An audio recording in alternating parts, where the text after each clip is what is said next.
Welcome to Happily Ever Aftermath, the podcast that explores the movies that influenced how we view love and romantic relationships. Yes, there will be spoilers. I'm your host, Diana Rojek-Sconard. Come back to me. Come back to me is my request. We're talking about Cold Mountain, 2003, and I'm here with Meg. Hi, Meg. Hello. How are you? I'm doing well. How are you? I'm doing fine. Cold Mountain, it's Jude-Ly. It's Jude-Ly. Yeah, and Cold Mountain was your pick. And really quick from IMDb, in the waning days of the American Civil War, a wounded soldier embarks on a perilous journey back home to Cold Mountain, North Carolina to reunite with his sweetheart. And that would be the Jude Law that makes up our theme month. Yes. Also Nicole Kidman and Renée Zellweger in this movie. Tons of other people are in this movie, but we will get to them if it matters. It might matter. It's a completely stacked cast. Yeah, exactly. And then the whole like, oh wow, they were just getting started. Mm-hmm. Amazing. That they're Cillian Murphy doesn't even get his name shown really. I was thinking about that. I'm just like, yeah, like even for I'm like, hey, that's Jena Malone. Oh, and now she's gone. yeah, she's dead. And she's dead. But this was your pick. First of all, happy Jude-Ly. Happy Jude-Ly. I was going to say it's the most wonderful time of the year, but I believe I said that about you and May Gregor, and they can't both be the most wonderful times of the year. I mean, if your life is amazing, like it's not how superlatives work. Oh, I mean, maybe nowadays in the internet age where everything is awesome. Oh, wait. Everything. Okay. Yeah.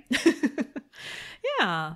So yeah, I picked this movie because I had a sort of personal Jude Law renaissance or time in my life, I guess I would say.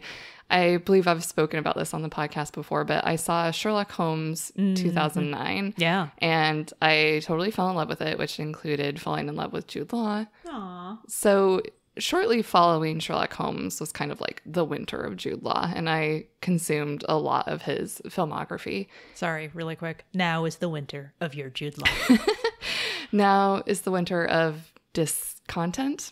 Oh, and that's why you're the professional, and I invite you back every time. But yeah, this was one of the many Jude Law movies I watched, and I wanted to suggest it for the podcast because we've talked about this before. Romance, not my number one genre. Mm-hmm. There's not a whole bunch of romance movies that I find myself coming back to.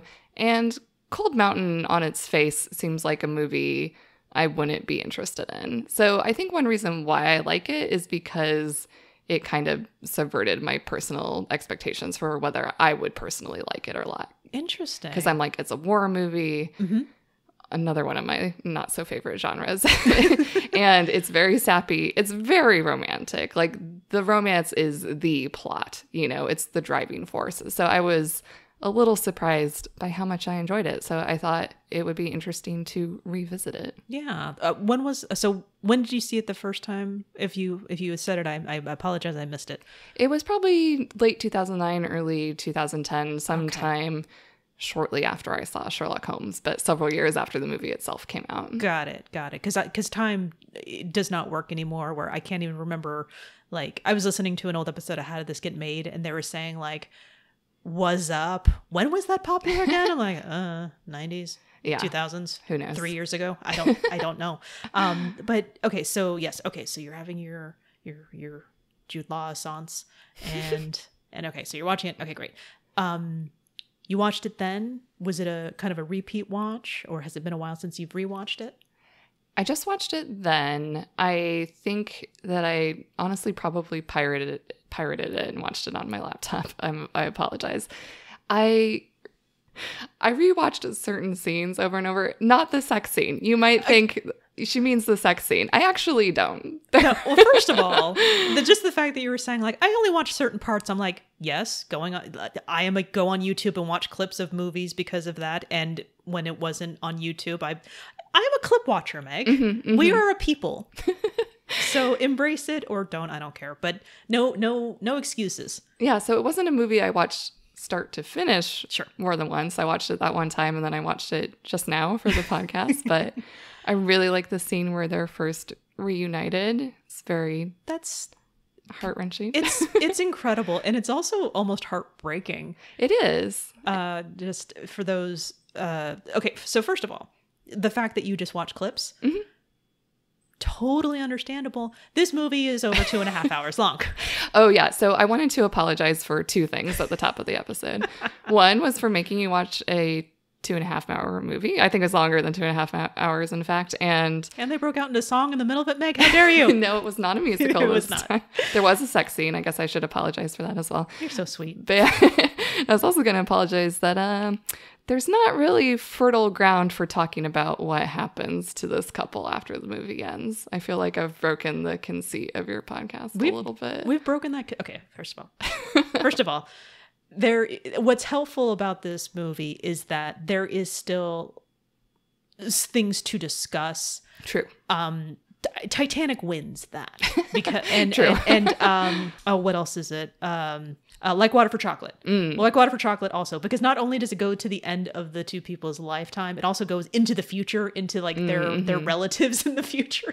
So you can break the conceit. My conceit is Play-Doh, and we have an entire case of colors to work with. Very nice. So apology not accepted. Okay. The first apology accepted because 2.5 hours, Meg. I know. I don't know why I did it to myself. Well, it has more to do with the fact that this is a relentless movie. It is. It is incredibly romantic, but it is a war movie. It is, according to the internet, described as a epic war romance thing. I don't know. I can't remember the rest of the way they described it. They just kind of shoved it in there really quickly. Oh, it's a movie. If anything, it has more to do with I'm about to put my ignorant talk, but at the same time I'm gonna apologize as I go through it, though. It's just like, is this a story about the Confederate side? I don't want to. I want to root for people. Yes. And then now I know not to root for those people who are not only. Okay, first of all, this character Teague, played by so there's Ray Winstone and Brendan Gleeson, and I'm just like they're very much the same people. If you want to have like a movie and they have beards, so it's like great. Now I can't tell who's who, but there is a character where it's just like, here are the people trying to profit off of a war. So at the very least, they are evil. So thank you, movie. Yes, we might as well get into this because this was the main thing I didn't like about this movie. It's just, it's a hard sell to have the heroes essentially be in the Confederacy, to be active, well-to-do members of the South who, in fact, owned slaves. Right. So this is a very hard sell, and it really made me question just the entire premise of the movie, or the book, I guess you could say, since it was based on a book. It's like, I feel like you could tell the same story essentially, because it's about, the lengths that these two people will go to be reunited, and the sort of perilous journey that Jude Law's character Inman has to go on, and what Nicole Kidman's character Ada, what she has to also endure back home, and just the sort of unspoken devotion to each other. Right. And I feel like you can tell that story not in the Civil War. It's like, if you want these characters to be totally sympathetic to the audience, like maybe don't make them members of the Confederacy. And Inman does defect from the Confederate Army. Yes. He is a deserter. Right. But it's not because he is morally against what the South is fighting for. It's not because he has this sense of injustice that's being perpetrated. Yes. It's because Ada said, come back to me. And he said, okay. It's nothing to do with the reasons for why the war was being fought. Right. So then, you ask yourself, well, if the author and if these movie makers were dead set on making it during the Civil War, like, could you have put him in the Union Army? But then he would have been defecting from the Union Army. And then it would have been like, well, okay. Well, awkward. Yeah. And then they have these sort of like, I don't know. I don't know if you should really set a movie during the Civil War, which, such a huge part of the narrative in a fictional story you would assume would be about slavery. And then to not really address slavery at all, to have no Black characters with speaking lines, to have these really like really surface level, really lip service things that are like, oh, but these guys are good Southerners because they're like, she wants to bring root beer to the slaves. Oh, isn't she so kind? Right. Oh, she freed her slaves. It's like, well, yeah, there was a lot of it happening in the middle, like, and you're right, the part where like they have no lines whatsoever. Like you have, I found myself like a little bit distracted because I'm just like, he's his character, Inman. Yes. Inman, he's starving. He sees these slaves trying to escape the area because they're being followed. And he's just like, I will give you all this money for some food. And they just ignore him and keep walking. He's like, I have no quarrel, or I have no something with you. And I'm just like, yeah, but still. And it's like, I'm having all of these like internal debates in my head. And I understand what you mean. And I'm the one who brought it up as well. Granted, the movie brought it up, so the movie started it. But I see what you're talking about. And I, in the middle of it, in my attempt to just try to, justify this, like, we're not going to pretend the Civil War didn't happen. And, there were love stories happening in the middle of it, and people are sympathetic. And I'm just wondering to the extent, like, should I be paying attention to, like, you had the women who are suffering on one side, watching their husbands, watching their loves, watching their sons go, and just like being so angry about it. And on the other side, again, it's showing the bright spotlights of the whole, this was the tragedy of this. And these were the people who are just like, we're going to war. Yeah. Woo! I will fight. They even said it in the dialogue, just like, I'll fight for these people to keep their slaves. I'm like, oh, honey, no. I will say about the movie, it certainly didn't glorify slave owners, and it didn't glorify being part of the Confederacy. If anything, it was like, well, this was like really bad for a lot of people, but, and like you were saying, it is possible to have an empathetic narrative about how other people were legitimately impacted by the war in different ways. Still, though, it's a harder sell. Yes. To be like, our heroes are who? Yeah. And ultimately, I think what was happening was, it's like, this is the intention of making the movie. It's like, to tell a story. Yes, I like my stories to be not people getting blown up, or the war stories, or the whole like, oh, it's gritty and it's realistic and these are the things. I'm like, no, I agree with you that these are these things. Can they hug now? Yeah. I will say, even though this is a war movie, the sort of tropes of a war genre movie, I feel like most of those tropes we get out of the way before the end of the first act. Like, it starts very war heavy. Like, I want to say it even starts with a battle, or practically starts with the battle. And yes, that is the first scene, isn't it? Yeah. And so I was shocked. Yeah. So you get into it and you're like, whoa, I'm watching a war movie. I didn't realize I was. But Inman deserts the army. Yeah, I would say probably less than a third of the way through the movie. Yeah. So not the entire movie is people getting slaughtered endlessly. Well, not in a war scene, but the fact that, and this is the thing that actually made me panic, like, you have the home guard that was saying, like, any deserters will be, they're committing treason. So, and this guy clearly became the home guard because he's looking to just take all the land and usurp all the power, while all of the men who could defend the women will be gone. And so I'm just like, oh, so even if he does make it back in one piece, which I'm not sure he will, because I don't even know what the distance is, but just the having to get from where he deserted to back home was hard enough in the first place. So it's like, so this is going to be a funny comparison, but I hope you make it. Like, by the end of the movie, after it was over, I'm just like, this is like the first time I watched Shawshank. It's like a lot had just happened. I really need to absorb all of this to really take in the ending of this. But to be fair, the first time I saw Shawshank, I'm just like, boo. So this was your first time watching Cold Mountain? First time watching Cold Mountain, yes. First and only. Wow, okay. No, when I say first and only, that means I haven't watched it since the first time I watched it. Well, I mean, you watched it yesterday. Yes. So I wouldn't expect that you would have watched a 2.5-hour movie But again. I wasn't saying and only saying, and I'll never watch it again. That's not what I meant. That's not what I meant. It's very, for some reason, like I processed like the way Cold Mountain was sold to me, and by sold to me, I mean like the way it was marketed. It was just like, Renée Zellweger is this like scrappy person. And that's like the big thing. I'm like, and also Jude Law and Nicole Kidman are in this movie. Yep.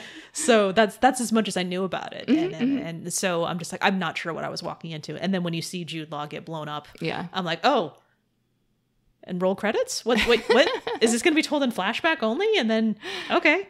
Something else about the opening scene is that I almost laughed because it just seemed like a parody of a Ken Burns documentary. Oh, no. It's like, my dearest Inman, the war has been so hard. And it's just like, okay, wait, what am I watching? I forgot that it started out so heavy-handed with the epistolary stuff. Right.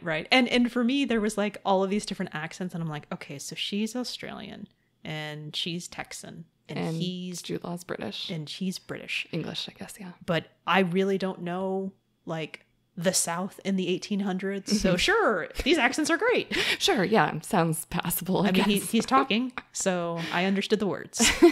It wasn't with an English accent, so bravo. Yeah, exactly. I mean, like, watch, unless he was coming out with, like, a blatant Brooklyn accent. The Confederacy will rise again. Oh! And he's Italian for some reason. That's a stereotype of a Brooklyn Italian. So I don't know. I'm just making all these messes right now. The point is, how was his American accent? I mean, I thought it was fine. Okay. I didn't at any point think, oh, that sounded English. But I also can't really say whether it was an authentic Southern accent or not. And Nicole Kidman's was like delicate. I don't know if it was that, but she's just, when she speaks, it just sounds so delicate. Yeah, I feel like her non-Australian accent, no matter what it's supposed to be, always sounds the same. Sure. I feel like she sounds the same here as she does in, say, Moulin Rouge. Right. Oh, maybe that's what I was thinking of. Yeah, I got so confused because, like, so Jude Law is not Ewan McGregor.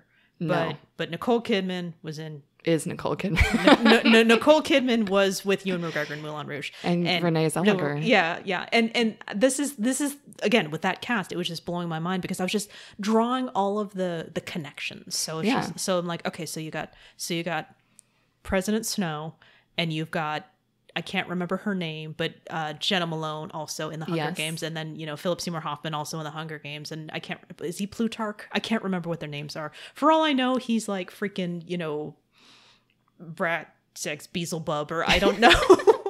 I'm gonna pull out some Harry Potter names if I'm not careful. And I'm just like, I'm playing all of these, like, the Jude Law is connected to the director, talented Mr. Ripley. Yeah, exactly. I was making, my corkboard red string conspiracy connections into the wider happily ever aftermath universe. Yeah. And so, like you're saying, Renée Zellweger was with Ewan McGregor and Down with Love. Yep. Talented Miss Ripley, same director as Cold Mountain. I wanted to punch Philip Seymour Hoffman in the face. Philip Seymour Hoffman is always a scumbag. Poor guy. Complete scumbag. Yeah. So we have a lot of cross-pollination between other movies we've watched and talked about. Yeah. And it was fascinating, but because, through no fault of yours, Meg, I'm just like, the pollination is just like, so like, oh my God, it's Cillian Murphy. Why? Right. Wait, how long has Natalie Portman been in this movie? Cillian Murphy, Natalie Portman, there's Jena Malone for a second. Right. Other random people, Emily Deschanel. Oh my God, that's right. And I'm just like, is that Brendan Gleeson? I don't know, it's too dark, but he's playing a fiddle. Giovanni Ribisi, whatever happened to him? Oh, geez, right, yeah. And that just, in that movie, he can go to hell, but... Right? Jeez. But you're totally right. And then, so to me, like, I have not seen Saving Private Ryan, but I'm just like, I think this is what I need to brace myself for with Saving Private Ryan, but with fewer females. Yes. Okay. Not as much kissing. Are you sure? Okay. I can't say for sure. I don't really remember that movie all that well. Fair enough. But yeah, it's just, like I said, epic and rightfully so. Mm-hmm. They're very, it's very grisly with, even when he's out of the war. Yeah. Because this home guard is looking for any excuse to just, yeah. Oh, and Charlie Hunnam. Yes, also him. Yeah, very happy to see him die. not a nice guy. I know, he's yeah. There's like a lot of people you're just like, I think I was telling Ryan this. I'm just like, well, I can't wait for this person to die. And then they died. I'm just like, yeah, I don't feel better. Yeah, you used the word relentless to describe this movie. And I think that that's a very accurate and succinct way to put it. And yeah, I just feel real bad for Inman. Right. And in the end, we should probably, pull it back to the actual, like, the romance part of the romantic war movie. There's a lot of just, it's them. They're living their lives and they're separate, but ultimately they are the tie of this entire story of just getting back to each other. And one of the things that I thought was amazing is Nicole Kidman saying that she'll wait for him. And it's going to sound so simplistic, but she did. But I don't want to give her too much credit because she really had nowhere else to go. So stay with the land and then probably starve where you have a roof over your head, or go to nowhere and definitely starve there or something. So, but I don't want to discount any of that though, because it's, where was she going to go and what was he going to do? Of course he had to go to war, and of course he was going to come back, and they are the driving force of it. But I give them credit for when they do reunite with one another. Or actually, even when they do reunite with one another, they say to him, "It's just like it was just minutes. It was just moments, and it's moments." And I think so much about how my like high school brain really resonated with that, where it's just like, oh my God, he talked to me, right? And then you have a crush for 6 years, right? Well, yeah. So at the risk of contradicting myself, I've said before on this podcast and other episodes that one of the main things that makes me not buy into a romance or into the idea of that the couple is in love is when they barely know each other, when they've barely spoken to each other. Right. I mean, see the last episode I guested on, Little Voice, where the characters hardly ever even meet eyes with each other. And so I asked myself, well, why does the same concept work for me in this movie when it's usually my biggest turnoff in other romances? I'm like, why do I buy into this romance where they've literally had just a few moments together before they were separated for 3 years?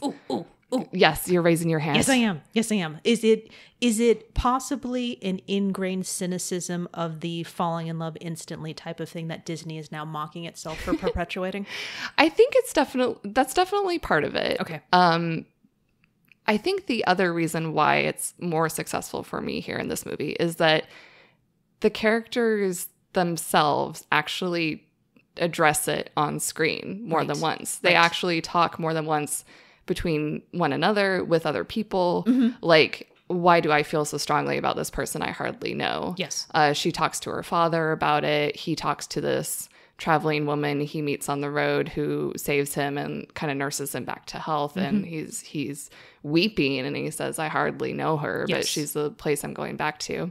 And it is actually so much of the movie that I feel like that almost is what the movie is about, is that here's this love where it doesn't make logical sense. They may have only spent a few moments together technically, but those moments they did spend together felt like 1,000 moments, which is something that they also say in the movie. Yeah. And Nicole Kidman's father, Donald Sutherland, in this movie, he tells his daughter that he was married to his wife, her mother, for 22 months before she passed.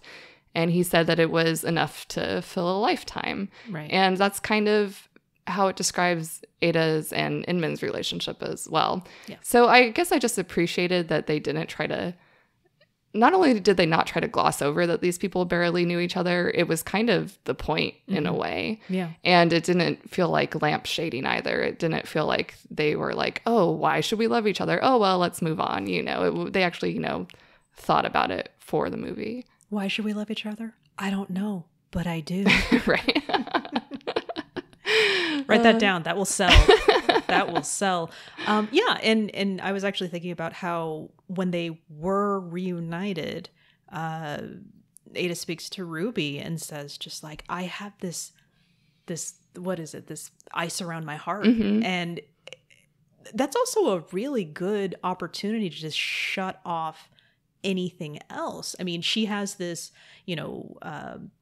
monster coming after her, like, I'll take care of you. I want your land. I want all this other stuff. Oh, so romantic. But it's so easy to say, like, I'm waiting for my love to come home. And now that the love is home, it's just like, oh shit, now what?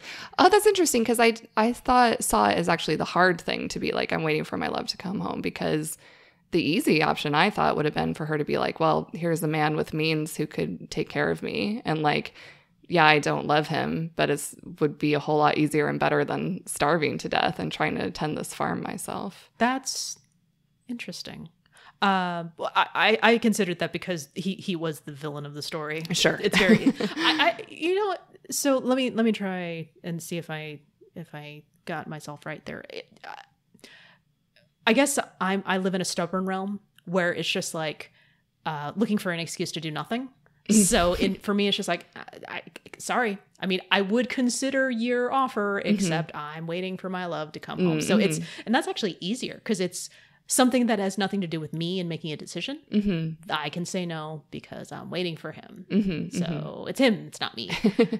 Yeah, but that's actually a really good point. But they even mentioned it in the beginning too. Like, you know, even if you do, I think it was, what was it? If you do still know me.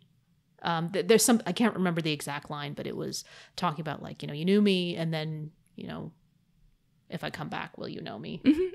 I don't know. It was more poetic when they did it. It helps when all your lines have been pre-written for you. I know, right? Not a writer. Was there anything else about this movie? They had like tiny, like other relationships, you know, they had, you know, what is it? Sal was the nice neighbor who basically made it so like Ada didn't starve because she sent Ruby her way, and then, you know, she has her husband and her kids, and then you have, you know, Ruby who gets like a pair off at the end, kind of, which is, they actually planted some nice seeds to it, which was nice, instead of just like, hey, this person that we were introduced to and now they're together. Oh yeah, Ruby gets married to Jack White of the White Stripes. I'm like, huh, okay, whatever. Who also did a song for the soundtrack. Oh, of course. Yeah, because why not? Because maybe that's how he got in the movie. I would take any chance to, like, it's like, hey, I wrote a thing for you. Oh, you want me to? Yeah, I'll be a stand-in. Yeah, exactly. Yeah, so there's like tiny relationships, but truth be told is that the big thing is of course, what's amazing about that is this is an epic love story where they are just not on screen together, and so it's very powerful, but at the same time it's very story-wise great to watch them independently trying to get to where they need to be, or where they want to be, or both. Yeah I think that sort of leads into the question for me, like, when did they fall in love? Sure. Right? And I do agree with you that it does have that sort of Disney veneer of it's love at first sight type of thing, you know? And I do think it was that to a certain degree. I think that Inman probably believed that he fell in love at first sight even before he spoke with her, because they kind of allude to the idea that he's already enamored by her when he just first sees her enter town before they've even spoken. Yeah, it was pretty subtle too, because I guess he had asked Sal's character to give any excuse for her to talk to him, and I'm just like, oh wait, this was a what now? This is, okay. And then when I finally pieced it, oh, got it, because there was some talking about like he repaid his debt. I'm like, what does that mean? Oh, he asked her to, okay. Yeah. Okay. Yeah. Oh, that's sweet. To facilitate them getting together. Yes. Yeah. Or speaking to each other. Well, speaking to each other. Yes. Yeah. Speaking to each other at least. But I do think that both of them must have had some degree of real love for the other before he shipped off to war. Because as you were saying, so much of the movie is them apart and them on their separate journeys and what they each had to endure. And I don't think either of them would have done what they did, would have, in his case, like risked literal life and limb in his life so many times if he weren't truly in love with her. Like, you don't constantly put your life on the line if you're just infatuated with someone. And he had multiple opportunities to sleep with other women, essentially, and didn't. And on her end, I also think maybe she would have married the not so nice homesteading guy, because it would have given her financial security at least. And so I also don't think she would have persevered at home if she didn't feel some sort of love. And I think for her, when it really solidified for her was when her father died. So it was after her father died that she writes the letter to Inman that says, wherever you are, whether you're fighting, whatever you're doing, come back to me at my request. And I think it took both Inman's absence from her life and her father's absence, the absence of any love in her life, for her to realize, oh, I do love Inman, and I want to hold on to this. And like, especially now that her father had passed, because she like, you know, deeply feels his loss and is like, well, I can't lose this other person who I have feelings for. Yeah. And I think for him, when he received her photograph in the book that she gave him before he left, that was just sort of, I think, said to him like, oh, she really does actually like you. And she promises she'll wait for him. And I think that was the moment where he was like, oh, I really do actually love this woman. Yeah. With what you were describing, I was actually like really taking it in, because it's so in depth with them back and forth. It was easy for me to just kind of slip out of it and just think like, you know, is he in love with this image of her? And then I genuinely think that he didn't create any false images of her. I think even though that they were few, he talked about like, you know, it's just those moments, but it was every moment. And even the tiniest moments were moments. I can see, you know, just kind of hanging on to that even more intensely, especially since I'm sure he's using those moments of them together to block out the horrific things that he did in war, which he talks about. Yeah. And he even says like, I'm worried that like, I'm not this person and I don't have a soul, or there's no goodness left in me. Yeah, exactly. So for a while I was thinking, you know, is he holding on to something that's not real? But with what you described, why would he go back to Cold Mountain? Right. If not for her. Yeah.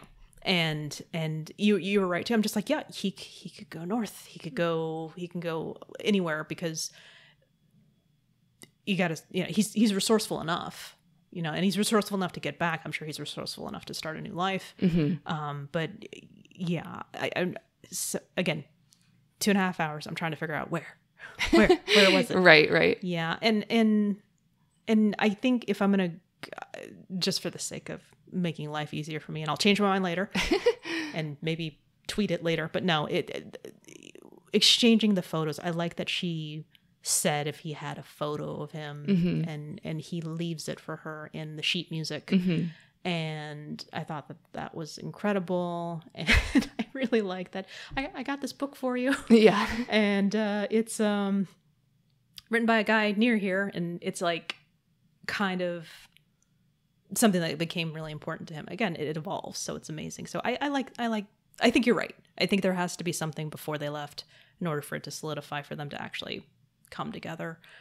I think it was also interesting to have Inman's character be a man of literally very few words. He does not talk much, not even to Ada, really. He doesn't say much. So you know that when he says something, you know, he really feels it.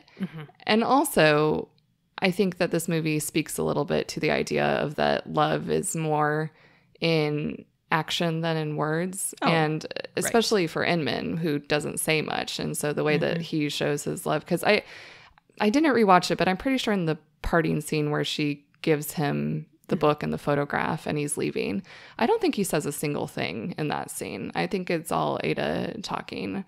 And I could be wrong. He might say a word or two, but I don't think he says anything. So I kind of appreciated that a lot of the movie was Inman shows his love through action, and the biggest action is making his way back to her. Right. I'm actually playing that scene in my head right now, and it just very cute, because she knocks on the door, he opens the door, he doesn't have his shirt on, and he closes it immediately, and she just kind of she awkwardly is like, oh no, should I leave? Yeah, and then she does, and then oh no, he does say something. He has her come back because she's already around. I think he says wait, and I think that's maybe the only thing he says in that which scene. Is exactly. And to me, I'm just like, oh, like rom-com-y.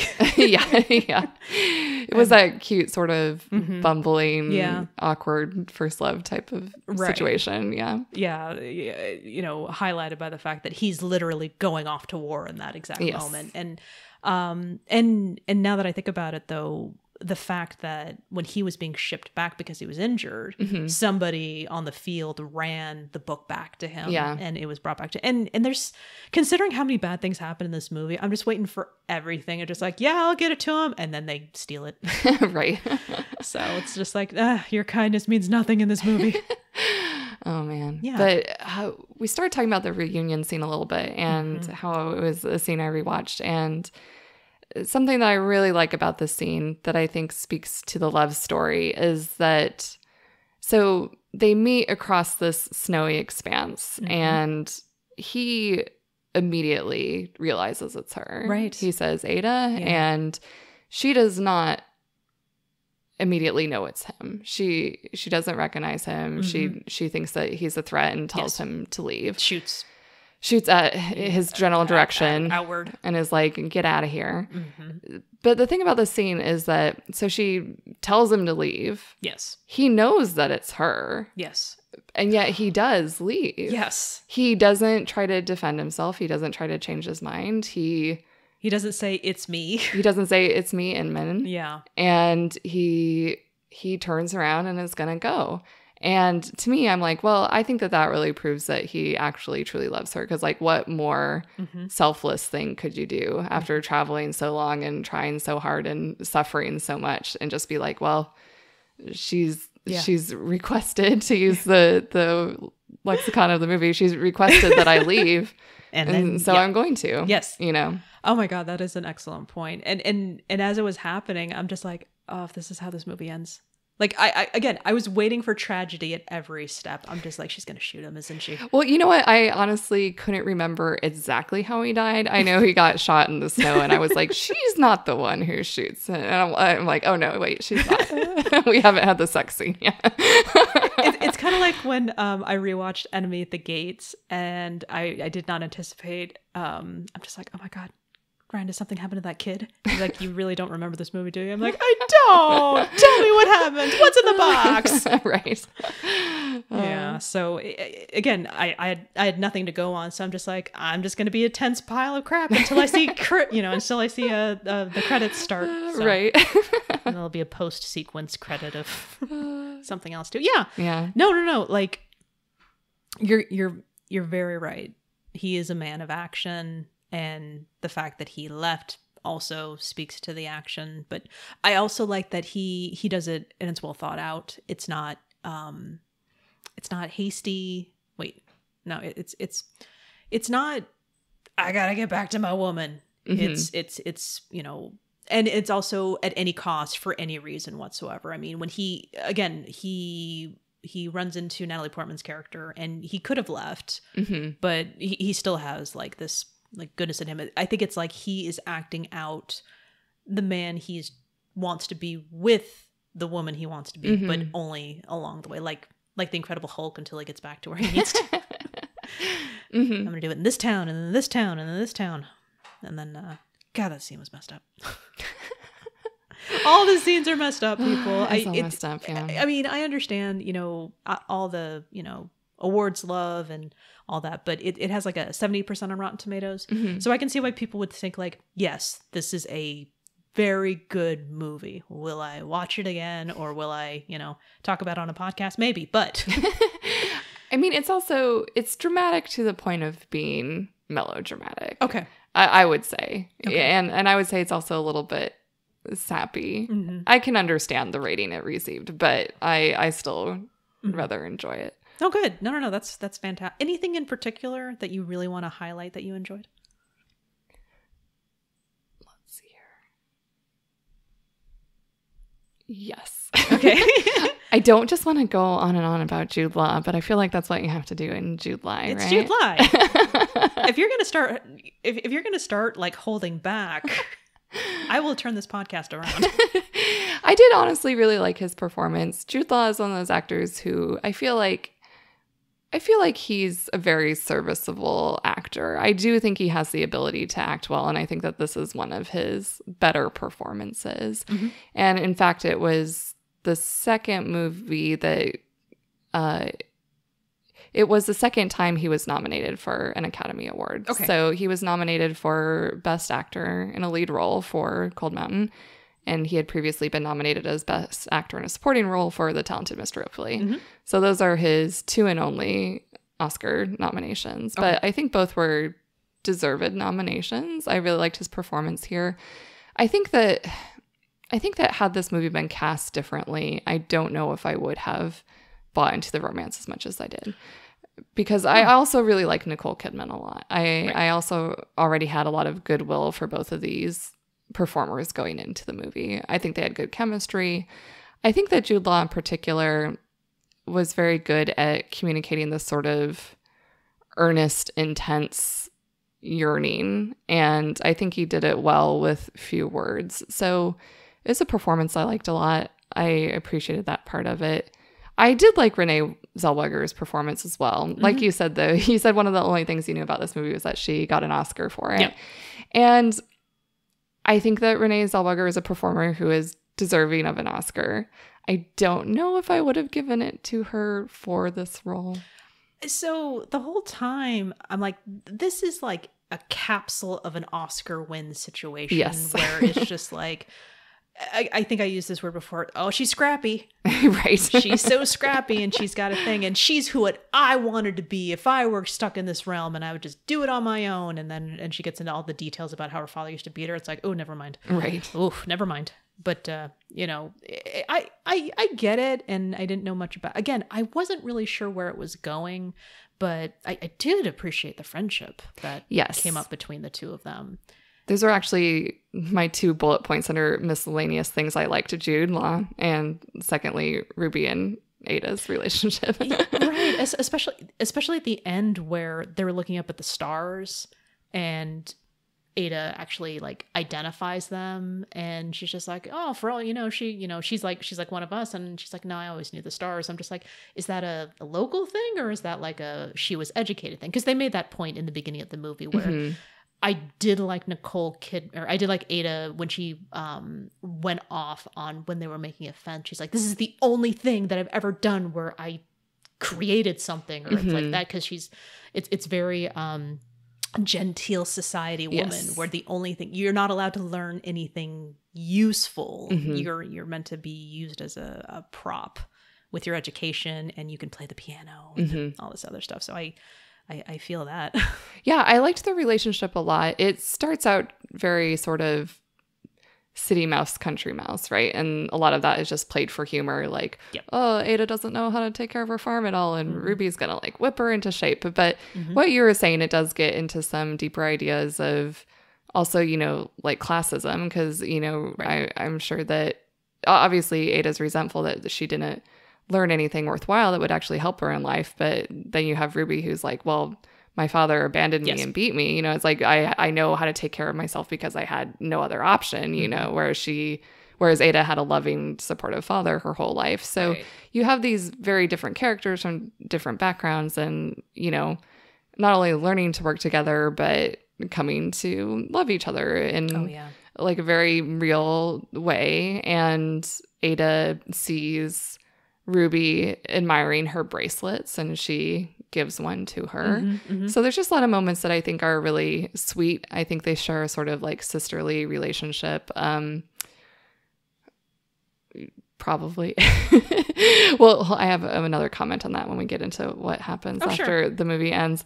And they're both protective of each other. Ruby is not so happy when Inman returns for a couple of reasons. One reason is that there's not really a place in this world for an unmarried woman who is not a property owner. So she sees this opportunity in Ada essentially to be like, she says, I have big plans for the farm. She envisioned that this was going to be the homestead where she's going to make her life. So Inman suddenly coming into the picture really throws a wrench in the works. And she's like, oh no, he's going to, the natural assumption at that time would be that he'd be the man of the house now, and he'd probably kick her to the curb, So there's that complication. But I think she's also like fiercely protective of Ada. She knows that Ada has been pining for this man for the last 3 years, and she's like is protective of like Ada's heart. And I think that it was rather sweet.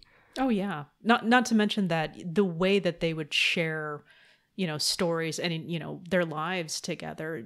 Ruby knows how much that, you know, Ada loves him, but at the same time, again, Ada is forthright with just like, I'm waiting for him and waiting for him. And now that he's here, it's just like, oh God, now what? Yeah. And so, and wonderful touch of the movie and the details is Inman says like, you know, I need your permission to come live here. And I'm like, good on you. Yeah. But, and the thing is that as much as Ruby is probably panicking that he's back, she's just like, you too, blah, blah, blah, blah, blah, blah. I'm going to go be in here. Just freaking do the thing already. Just bone already. Yeah. She, you know, she awkwardly gives them permission and the privacy they need to which is, seal the deal. which seems funny, but at the same time, it's just like, it's a kind of a blessing that she's giving, where it's just like, am I going to get this? Just do it already. Yeah. Good job. Exactly. And she gets an Oscar. I felt like the character could be a little bit cartoonish, I would say, sometimes in her delivery. Right. Yeah. But I did like the Ruby character a lot. And I think that I think it was good to have that foil against Ada, because Ada is very like aloof and cool and sort of disconnected. And it was nice to have a warm character to counteract that. Sure. You know, you're right. Cartoony is a great way of describing it. And I saw it. Like I said, it's definitely encapsulated in this moment in time. Yeah. But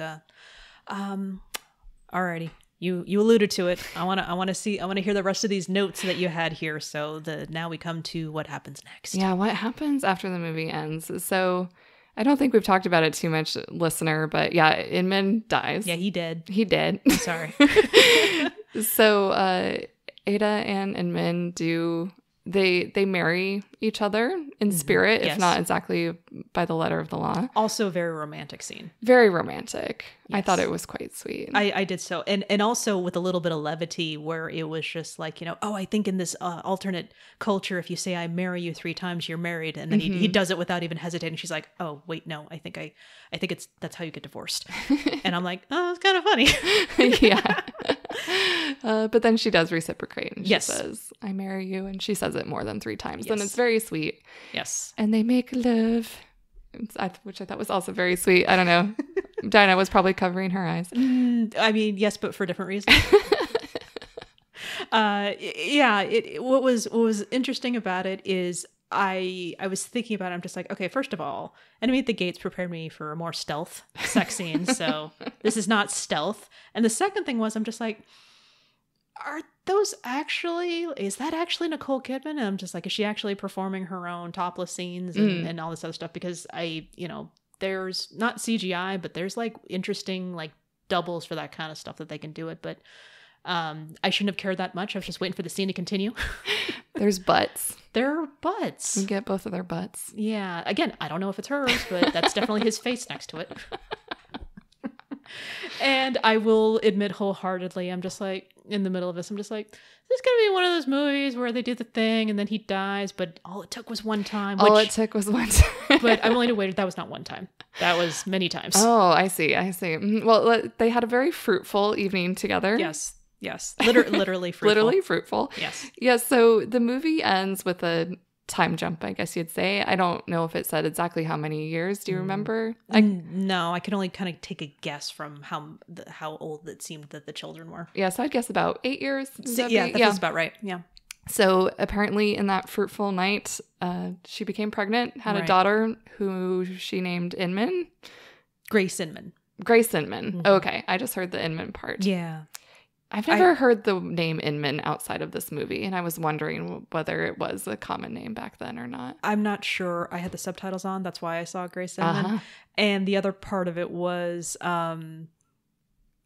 the credits on Wikipedia said his first name was William, because he said says WP and WP, and I read the credits. I'm like, William, did they ever say that in the movie? Is it in a deleted scene? Is it on a birth certificate I never saw? Maybe it's in the book, and that's how they knew how to probably credit the it. book. Yeah. Stupid book. But yeah, so essentially we know the rough outline of at least the next 8 years or so of their life. So she has a daughter, and Ruby's been married to Georgia. They have 2 children. Yep. They're all living on the Monroe. Is that her last name? The Monroe Homestead. Black Cove is the name of the farm. It sounds so badass. It does. Yeah, it sounds like a pirate ship. Oh, hey. And they're living there with Ruby's father as well, and with the neighbor, Sally. Yep. So we have these broad brush strokes of a happily ever after. And Ada's narrating this last scene to Inman, essentially, and she says the heart never heals, and that she feels Inman in all the life around her, and she says that it feels as though he's still making his way back to her. And it's this very bittersweet, kind of happy but melancholic ending. And I think the final line is something about how she looks to the clouds and she sees the sun through it. So, it's this sort of metaphoric, optimistic ending line of like, oh, well, he's gone, but every step of his journey was worth it, she says, and she's made a happy life. So it's like, yeah, happily-ish ever after. Yeah. So I had a hard time speculating about what happens beyond this, because I feel like it's kind of neatly, tidily tied up in a bow. I guess I would say I don't think she does remarry at any point. She's still quite young at this age. She certainly could have remarried, I think. Yes. But I don't think she does. I think it's one of those romances where, he was the one for her and she's satisfied with that. So the way that going back just a little bit. And I also thought a little bit, I'm not a history buff, but life in the South post-war wasn't exactly idyllic. A cakewalk. Yeah, this is a very idyllic ending. And I'm like, well, would they even have been allowed to keep their property? Would it have been sold off? Would they have been driven out? There's a lot of questions about the sort of Reconstruction era that I don't know if this would have been such a happy ending for them. So it's fascinating that you bring that up, because I was thinking, like, what are the property ownership rights after her father died? I don't even know how that works. And she was able to stay there. Was it in her name? Was it a whole thing? I don't know how that works. And then you're right. After the war, I'm just like, well, we just saw Sarah, Natalie Portman's character, just like be overridden by Yankee soldiers who just decided, hey, we want your food. Yeah. And she was actually screaming at the time when they were stealing it, like, if you take that, I will die. And so I'm just like, how is this not? Because she's got Ruby. Yeah. But that's when they have 8 soldiers show up, and then, yeah. Right. Exactly. So I was with you on that. I didn't want to go that far down there, but you even mentioned it, it's idyllic, but you're right. I'm just like, how does that work? It seems unrealistic. But again, I'm not one to speak about the history of the Civil War era. But right. I would have to guess that this would be an outline situation where it would just be all roses and sunniness 8 years down the road. Not to mention, like, how much. So the Home Guard goes after all of them, and they say that they're going to accuse her of treason because she is with a deserter. But did they all die? Did all of the Home Guard die? Because I think that was the implication. Because when they have the big standoff in the end, Jude Law chases down that last guy. Yep. I think because of the understanding that it's this small faction. Yes. And if all these people are gone, then that'll solve our problem in Cold Mountain. Right. And the thing is just like, I can't see that going far enough. But if as long as they're like, none of the Home Guard was elsewhere. Right. Like, hey, how come they never came back? I can see the rest of the town being like, we have no Home Guard. Yes. We're okay with that. Yes. I think it was a situation where no one in the town was happy with this authoritarian Home Guard. And once they were rid of them, they were like, cool, we're going to go on living our lives, and welcoming our husbands and our sons back from war. Right. And to me, that's how I'm going to stitch together how they managed to do that. So if you've got Georgia, whom whose real name we never learn. No. I mean, if you got Georgia, Jack White. if you got Jack White on the property, you get to be like, this is his property because only men can own property. And or even Ruby's father could say Yeah. he owns the place, or and is not a deserter. right. Mm-hmm. But who's asking? No one. Mhm, Hooray! mhm. So let's stitch that together. Is that is how that was possible? Yeah, in yeah. the whole realm of it. And I don't want to like crap on it because we've been through so much. We want to have something. Yes. But I'm having another Shawshank thing. And I'm just like, it's not enough for me. You put me through hell, movie. Yeah. I would like to offer up an alternative ending. Well, the ultimate alternative ending would be if Inman didn't die. But if we're going with that, I thought about like, well, another possible ending with let's just say that it's a given that Inman's dead, is I could almost see Ada and Ruby having a romantic relationship. I don't know. Like they've lived together, just the two of them for so long, like come to depend on each other so much. And I think it could maybe be interpreted as jealousy when Ruby is unhappy about Inman returning. It's possible. I was like, I think that could be a maybe fair interpretation. And Ruby is seen crying when Ada and Inman are making love. And I'm like, well, I'm sure you know that's, just emotion or being overwhelmed or, even being happy for Ada. But I do think in some universe you could read that as like, oh, Ada's doesn't love me, heartbreak tears. But anyway, I'm just throwing that out as maybe an alternate ending. I don't know if I would necessarily ship these two, but I thought it might be a fun thought experiment. I mean, alternate ending, if the ending they gave us that counter. Well, I mean, it's always possible that she married Georgia, just be like, Beard. Yeah, but Ada's not, he's dead, so that doesn't work. It doesn't matter. I'm trying to make it work and it's not working. Help. That's okay. I was just stretching for things to talk about in this segment. I'm Were sorry. No, you're creating fan fiction. Yeah, I'm writing my own fan fiction. No, that's good. There is no stretching, Meg. I understand. I mean, I haven't really exactly answered this question either because there was a brief moment where, you see the implied daughter, come in and I'm just like, is there any chance that that's not his kid and she just married somebody else? Where'd that red hair come from? That's what I was wondering. That's exactly what I was thinking. I'm like, recessive. Well, I guess Nicole Kidman's a little bit of a redhead. She's got a little bit of the redhead thing going on here. And you know what? I will take the movie at face value because if you've got her father saying, those 22 months were enough for me, she's going to learn the lesson. And fortunately, it doesn't work the same way because Donald Sutherland's character said that he made, when she grew up, he made her like a companion and not a daughter. Mm-hmm. So he apologizes for that. Too late, damage done. But I see her doing the same thing, but with a different version of a lifestyle where she hopefully gets to teach her daughter some things, like with the books that are still there. Mm-hmm. She can't teach her piano, but she's going to maybe teach her some languages, but also understand how to take care of herself. Mm-hmm. So I guess I'm fine with that. And the family that they've created, it's nice. I don't think I want to mess with it too much. Yeah. I don't want to see her. I see her having her love and then just finding it through family. Mm-hmm. So yeah, definitely. Yeah. I do think that's another theme of this movie is that there's love beyond romantic love. I do think that Agreed. Ada and Ruby's relationship, definitely we'll just pretend I didn't say what I just said before. It's definitely like a sisterly love. Like they find this love that isn't romantic. That's why they're alive. Exactly. And the love that they have for Sally, mm-hmm. and even Sally's love for Ada is kind of what saved her because she was the one who was like, oh, hey, Ruby, you should go help out this woman who's by herself who doesn't know how to take care of this farm. Yeah.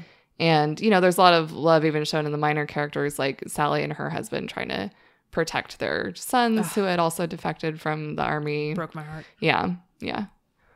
Evil characters. Damn evil characters. Yeah. I mean, there's not much to speculate, but there's so much damn love and romance in this movie, even if it's, all of this. I mean, I think that's the way it's done the best, where mm-hmm. it's sewn in, quilted in. Basically, I'm doing a sewing thing right now, so I can't stop with that metaphor. But I think that some of the greatest movies are the ones where it's there, it's part of it, but it's life is also happening at the same time. Never mind. But at the same time, though, like, so much war. Yeah. So much war. So in different circumstances, I would be giving this movie more props for its stuff. But you know, I think it was a good romance story, and thank you for bringing it. I hope I didn't subject you to it too much. I mean, I watched it. That's all we can talk about. Okay. But yeah, I want to give you the opportunity for any last minute Jude thoughts. I mean, any last minute Jude thoughts are just going to be me waxing poetic about his beautiful, doleful blue eyes and I was gonna say, like, curly gold hair. What do you think of his hair? Because you know what, this movie, I kind of dug every single stage of Jude Law in this. I mean, there's definitely moments where he's grungy, bearded mountain man, but even then wasn't so bad. I mean, they shaved him. He shaved himself, and then Ruby shaved him. Did you want to be Ruby? You don't have to answer that. I don't know, shaving. I do like that. I'm not going to cut you. I'm like, you might. She might cut him. She might cut him. That's. I mean, how often does she shave someone? I don't know. Someone else's face? Yeah, I know. Probably not that often. Exactly. So then, yeah, you might cut him. Amazing. Oh, thank you, Meg. Oh, thank you for having me and indulging me with Jude-Ly. Oh, man. So if you have any thoughts about Jude Law, Jude-Ly, Renée Zellweger winning an Oscar, Nicole Kidman didn't win an Oscar for this, but she wasn't even nominated. No. But about this movie, hit us up at contact@HEAMCast.com. Meg, you have 2 podcasts that I'm aware of. Yes, I have a pop culture podcast called Indoorswoman, and I also have a podcast all about food shows called Pod Appetit Gourmet Takes. You can find those wherever you're listening to HEAMCast right now. You can also find Indoorswoman and Pod Appetit. And you can find me on Twitter at Meg Writes Words. I also have a website, megmezeske.com. That's MEGMEZESKE.com. Excellent. Oh, my goodness. So happy Jude-Ly. Thank you. Yeah. Happy Jude-Ly to you. All right. And so until next time, may your aftermath be happy.